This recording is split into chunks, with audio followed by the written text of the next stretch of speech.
महाराष्ट्रातील एकमेव river rafting अनुभवण्यासाठी 9 जणांची आमची टीम पूर्ण जोशात होती. कॅप्टन अमित जाधव यांच्या सूचनांसह राफ्ट पाण्यात उतरली. धरणातून सोडलेलं पाणी पाहताच मनात धडकी भरली. पण थरार आता सुरू होणार होता.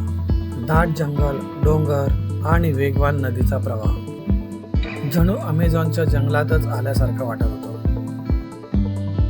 प्रवाहाबरोबर धावणारे राफ्ट, मध्येच विरुद्ध दिशेने दगडांवर आदळून येणाऱ्या लाटा आणि प्रत्येक धक्क्यासोबत वाढणारा रोमांच. त्यात भर पडली ती कॅप्टनने सांगितलेल्या भन्नाट ॲक्टिव्हिटीजची. कधी जोरात पॅडलिंग, कधी राफ्टवर उभं राहून बॅलन्स करणं, तर कधी संत पाण्यात भन्नाट पोज देत फोटो काढणं. प्रत्येक क्षण आठवणीत साठवण्यासारखा होता.